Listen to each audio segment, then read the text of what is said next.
You're listening to Matters of Engagement, a podcast examining issues at the intersection of health, healthcare, and society. I'm Jennifer Johannesson. And I'm Emily Nicholas Angle. This is the final episode in a 3-part series on patient-partner acknowledgement, produced in collaboration with the Siden Research Team. The Siden Research Team is supported by Canuck Place Children's Hospice and the Childbright Research Network and is located at the BC Children's Hospital Research Institute in Vancouver. In the first 2 episodes, we explored how patient and family partners are, or aren't, recognized in pediatric health research. From the challenge of finding their contributions in the published literature, to what it actually looks and feels like to be an embedded partner on a research team. And what emerged from those conversations is that without explicit policies and consistent practices around acknowledgement, well, even meaningful engagement becomes invisible. And what's invisible can't be learned from, built on, or replicated. In this episode, we turn our attention to a group that has been systematically left out of research that is meant to serve them. Young people. Candice Barrans is the Siden Research Team's parent partner. She spotted an editorial in the Canadian Journal of Public Health, which was co-authored by one of our guests today, about their new authorship policy for young co-researchers. The policy calls for research about children and youth to be designed and carried out with them, not just about them. And it requires authors to explain how young people were involved, or why they weren't. Our guests are working to bring youth voices into health research, and their work points to something the Siden Research Team uncovered in their own journey, that engagement should be formalized and recognized and written into the research. So you'll hear from 3 guests in conversation: Mary Ellen Macdonald, Nika Rovensky, and Ryan Kent. All 3 are involved in VOICE, which stands for Views on Interdisciplinary Childhood Ethics, although they now call themselves VOICE, the Childhood Ethics Project. Co-led by a Youth Advocacy Council and university-based faculty researchers, a major focus of the VOICE Collaborative is to promote the recognition of the moral experiences, voices, and agency of young people. Mary Ellen Macdonald is a co-investigator for VOICE, a palliative care researcher and senior editor at the Canadian Journal of Public Health.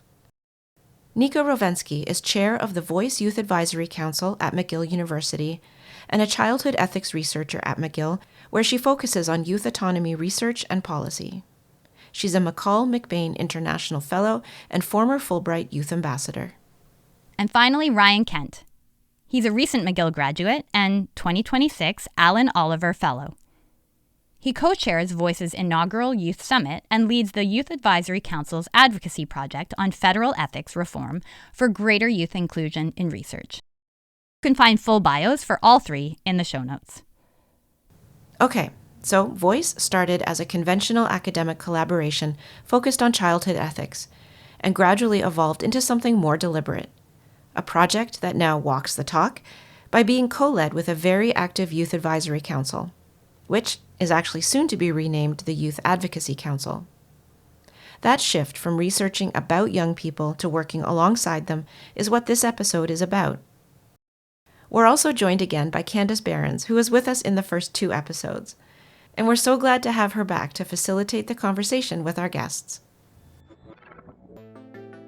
Hi everyone, my name's Candice Barrans. I'm a parent partner with the Siden Lab. We asked Candice to facilitate because, well, she brings her own lived experience as a patient or parent researcher to the table.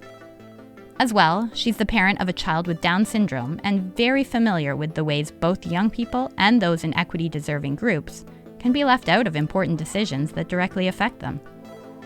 You'll hear her voice throughout, guiding the conversation. We'll start with Nika. So Nika, how did you come upon working in this group with Mary Ellen?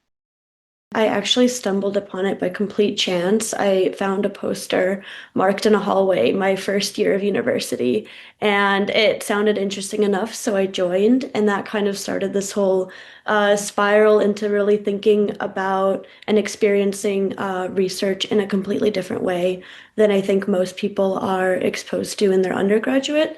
Degrees. So yeah, I kind of started this big adventure of actually being involved in research and, being let in as an equal. And Ryan, you have a project that you're leading. How did you come into the group and what is this project that you're leading?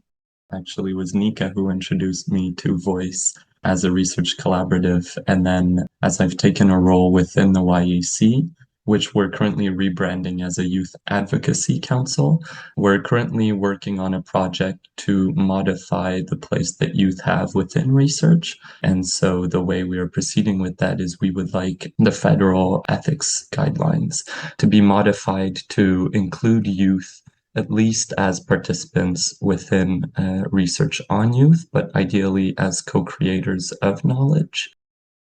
You guys are youth doing research or working in within the systems to engage youth. How does that play out in your communications with people? Does that sometimes feel like you're fighting the system that you're trying to reinvent? So yeah, it's been quite challenging, I'd say. Like there's a number of even systemic barriers. We're currently working on a project that's funded by SHIRK, and we're researching youth advisory councils across Canada, specifically how effective they are in engaging young people in policy and politics. And like, for example, for that, we couldn't even get listed as contributors for the grant application because we don't hold academic titles, right? So there's like all of these kind of systemic things that work against you, unfortunately. But yeah, I think we're slowly chipping away at it. I came in as a first year student with no research experience, and it was through this wonderful team that kind of welcomed me that I was able to like grow in this role and also like contribute my perspectives at the level I was at. I think we entered the role not exactly knowing what research fully entailed, nor what being a research assistant, which was our original role, what that entailed. So at first, when I joined the team, I believed that I would be working for professors, not with them. And as we've started to have these broader team discussions, we've come to this new term co-researcher. But even then, we're still grappling very much with issues of what does it mean to be a team where there is no hierarchy between youth and non-youth. But it's a work in progress, and definitely I feel like we're expanding what we believe we're capable of, and in that process would like to invite other youth to join us. Mary Ellen, I want to circle back a little bit. So we talked about the journal, that you're a part of journal governance and you've used the voice group to create a space where youth can be a part of that governance as well. Can you give me a little bit of insight into what created that argument for you to do this? And then how has it gone so far? So we're talking about the Canadian Journal of Public Health, and I've been kind of involved as first I was an associate editor, and then I became a senior editor. And so we have editorial meetings every, so many months where we can bring things to the table, put things on the agenda so that the editor-in-chief can consider that. And as a committee, we can consider it. And so I was just reviewing manuscripts to send out to reviewers. And I was given this one manuscript that was about HPV vaccines for young people in high school. And I thought, oh, that's a public health issue. This sounds like an interesting article. And so I just read through it quickly to make sure that we wanted to retain it for peer review. It turns out that the study, which was all about high school students and HPV vaccines, had been conducted entirely without actually asking students about their views and experiences. Nurses and teachers and administrators, yep, they were all represented, but not the students themselves.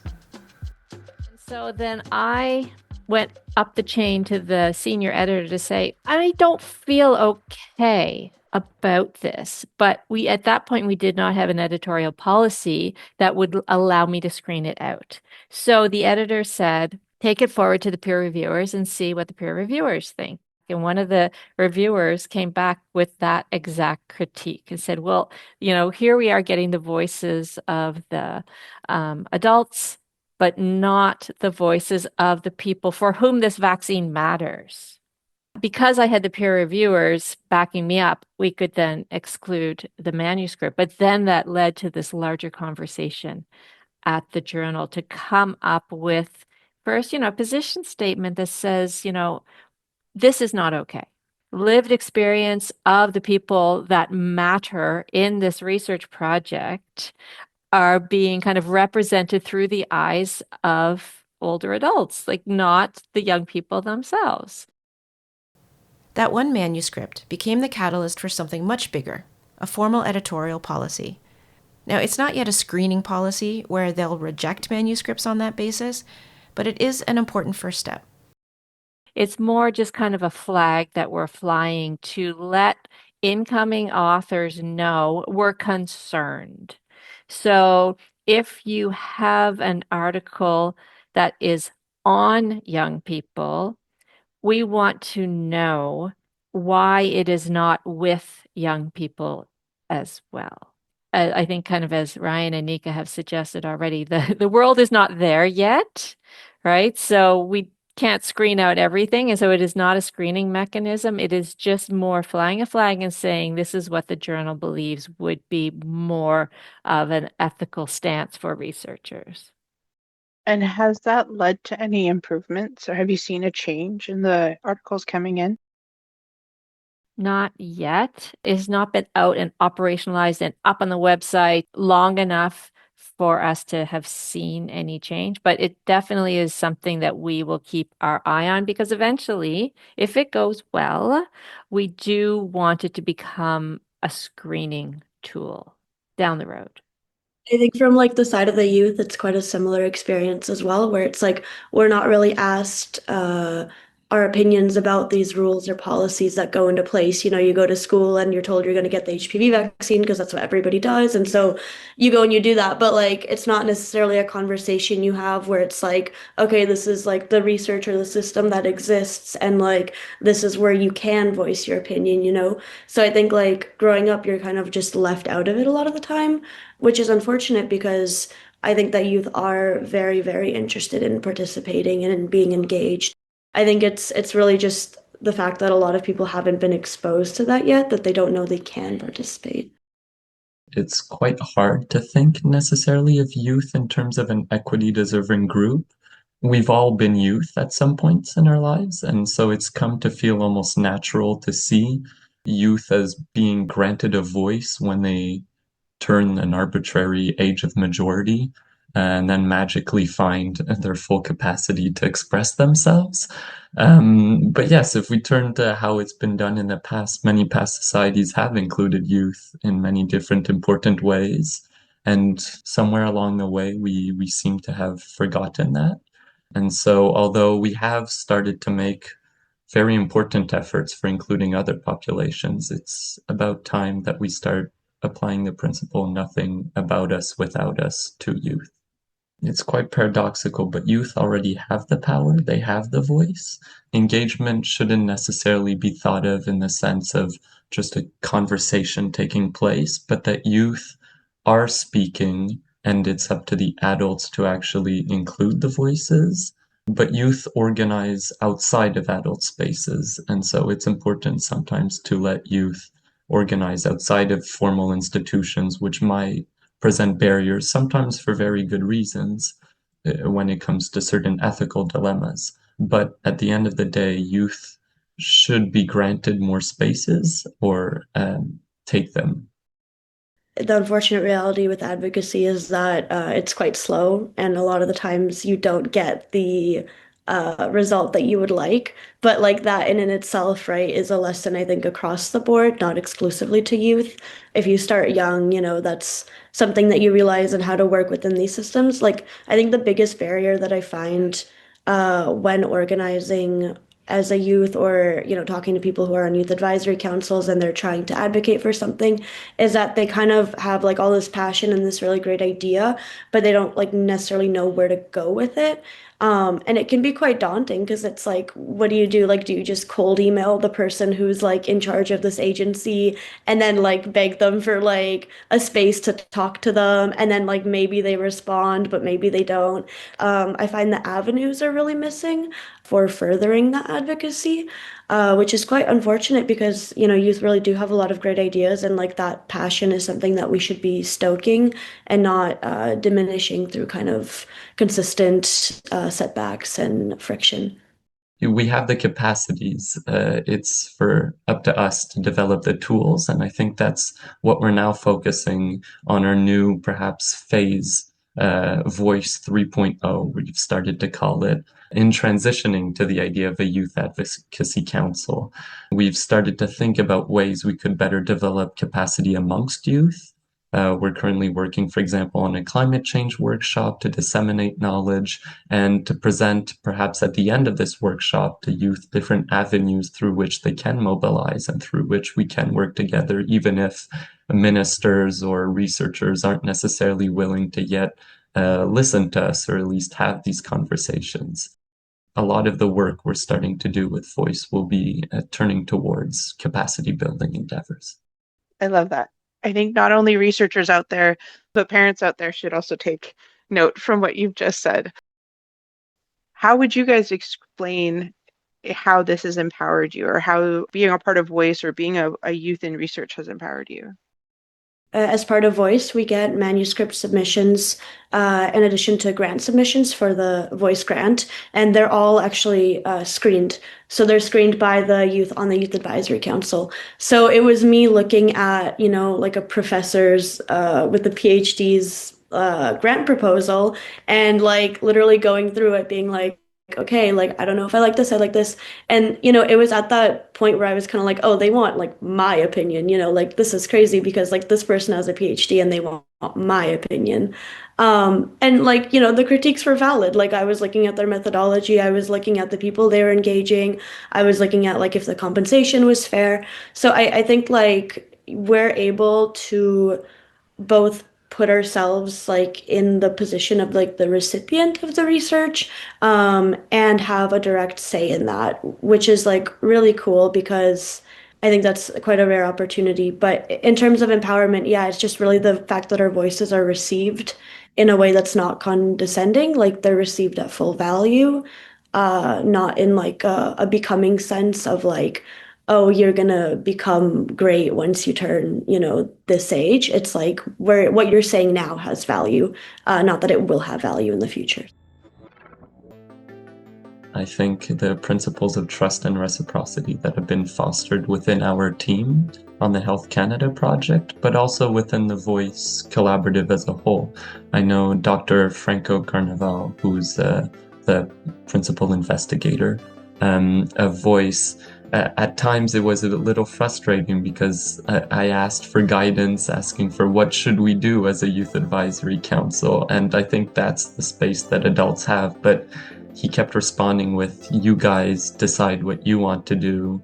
I will not interfere. And so at the beginning, it was a bit hard. We wanted to set up, how do we want the YAC to look like? So it brings very important questions to the forefront. And we've had these conversations, but a place and a role that adults can have is not necessarily taking a step back. He's always present at our YAC meetings, but rather being in conversation with us. So we've had the opportunity to have those discussions of what voice should look like, both with adults and or youth and non-youth, if I use our current terms. And so, yes, we've had the opportunity to advance how we want the collaborative to look like, as well as how non-youth would like it. And so I think through this mutual respect for one another, we're able to feel much more empowered and proceed with much bigger events. We're even in starting to plan a youth summit next year, where our goal is to assemble many different YAC members from across Canada in Montreal, and engage in capacity building events. And so that's something that I would not have even thought of had we not been given a big space to play within Voice. So these conversations have been pivotal. And what about transferably? Like, does this transfer to other places in your guys' career, in your guys' life? Like, has this empowerment done something outside of Voice for you? Yeah, totally. I mean, I think that in terms of death literacy, like we've been engaging a lot with death literacy through the Health Canada project, and that was really interesting because I think it kind of sparked a bit of an academic journey for me where we had began to discuss how we conceive death and grief and supporting each other's community members critically, as opposed to kind of how it's been, I guess, my whole life. And so, like, as somebody who was like, I was like a child with experienced bereavement, it was really cool to be able to see that and, like more critically approach the policies that had impacted my whole life. And so I want to go into policy and politics. So for me, it was really fundamental to be able to be in these spaces where you're constantly told, like, no, what you have to say is important. In my future career, you do face a lot of instances of people kind of shutting you down all the time. So I think it really builds this like foundation of resilience which just stays with you for like the rest of your life. Mm-hmm. And perhaps to add on the idea of death literacy and our role. So we've been moving towards a more multi-generational position on what death literacy can mean. And in that sense, we've had conversations with our own peers about what is death literacy and our experience with death and grieving. And yeah, just all the wonderful feedback that I've had from my peers to be able to have conversations about such topics and feel empowered to do so. And also, the network that it's given us has been amazing with other youth who are engaged in this type of work. Like, you really don't realize how huge this is until you're kind of in it and you're talking to all these youth who are doing their own projects and have all these great ideas. Um, so yeah, I think those two things. But I think beyond our own impact, the bigger impact is again what we give back. Like, I think it's so important to have youth involved in the creation of these policies because ultimately it will affect more youth going forward. So it's not even about myself or Ryan, it's about making sure that youth as a whole are fairly represented in the world that we see around us. We might be long gone from the YAC, but if the institutions change, then at least we've made some tangible thing for the better. And then one last thing I'd like to add is perhaps in my own research, I've just completed my honors thesis within my own undergraduate diploma, and I had the opportunity to look at different activist cases for anti-dam movements. And one of them was co-led by youth within Cambodia. And so thinking about the places that youth have within politics, although in a very different setting, in a different field, was really interesting to have those conversations on what engagement looks like in other countries, in other cultures, what is the status of youth, and how can youth not necessarily be the leaders of just tomorrow, but the leaders of today. Mary Ellen, clearly Nika and Ryan are engaged and producing change. If someone wanted to follow your guys' footsteps to reproduce this in their space, what do you think they would need to do as a research team? What do you think they need to be focused on? And one thing that Ryan's already alluded to is this idea of multi-generationality. And that's something that we're reflecting on as a team, and we kind of want to put some meat on the bones of that conceptually to think about, all often we think, across variables on teams, like what is the gender representation on team? What is the cultural diversity on the team? What are the disciplines on the team? Well, we want to also kind of add to that conversation, like what are the different, not in a kind of what are the age groups? We don't want to kind of force it into those kind of pigeonholes, but let's think of the different kinds of experiences that are brought to the table through the lens of age and experience.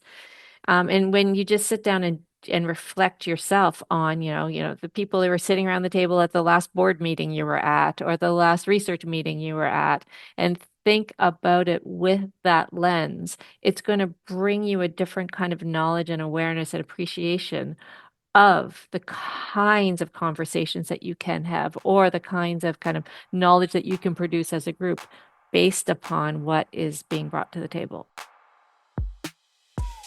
Creating a space where curiosity is encouraged definitely plays into empowering youth, but I'd say the whole team as a whole. I know we've had the luck within this research project not just to necessarily analyze transcripts or lead interviews and do these sets of tasks, but we've had the opportunity to, for example, read articles that interest us within the field, have meetings to discuss different concepts, and as Nika already alluded to, different types of methods and methodology. So having this different capacity building and spaces where we can ask questions and not necessarily feel dumb or as an imposter, as I definitely felt in the first few weeks of joining the team.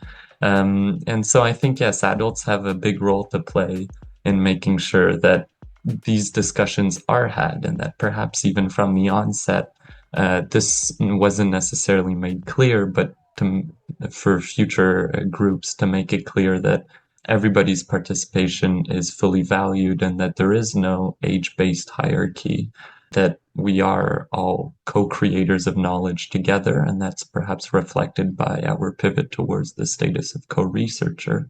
But what does that truly entail? How are tasks truly distributed?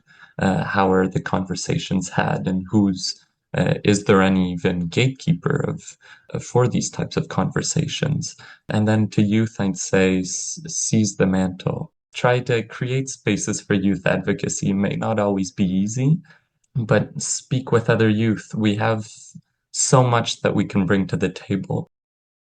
And in terms of like some practical suggestions, like I think flexibility is very important because working with youth is going to be different than working with other non-youth researchers who are on like the same schedule as you. For example, our schedules tend to be very different. We're not working like the typical 9 to 5 workday, which means that we have a lot less hours to actually engage with the work, which means that we might have to do meetings in the evening. When I am doing interviews with participants, for example, who are youth, it's often in the evenings or on the weekends, and that's out of recognition that, like they're in school 8 hours a day, just as a non-youth would be at work for 8 hours a day. So we've been very lucky that our team has been extremely flexible in accommodating when we have, for example, exam season and we are cramming in the library for 12 hours a day and we just don't have the capacity to be analyzing transcripts. Like that's something that we can communicate without necessarily fear that we're going to get like demoted or less work assigned to us. And so I think it's just that flexibility of really meeting youth at the level that they're at instead of expecting them to kind of come to the level or I should say the space that non-youth are at. So I was just going to kind of lean into this idea of curiosity that Ryan started and the idea of capacity building. It applies to kind of the non-youth on the team as well, that the non-youth need to have curiosity and the non-youth need to also build their own capacity. And by working with Ryan and Nika, I have learned so much, right? And we also often think, the capacity building is for the juniors on the team. Well, no, if you're really going with an authentic kind of commitment to this multi-generationality, you will all learn. You should all go in with curiosity and you will all build capacity as you work together. I want to thank you guys for participating today, for sharing your views, and for really enlightening, I think, a lot of people that are going to be listening as to the value of having youth and the value both for the team and the value that it gives the youth that are participating. So thank you guys so much. Indeed. Thank you to all our guests. Mary Ellen Macdonald, Candice Barrans, Nika Rovensky, and Ryan Kent. Full bios and links to Voice, the Siden Research Team, and the Canadian Journal of Public Health's editorial policy are all in the show notes. This episode was written and produced by Jennifer Johannesson and Emily Nicholas Engel in collaboration with the Siden Research Team. For a full transcript and for more information, please visit mattersofengagement.com.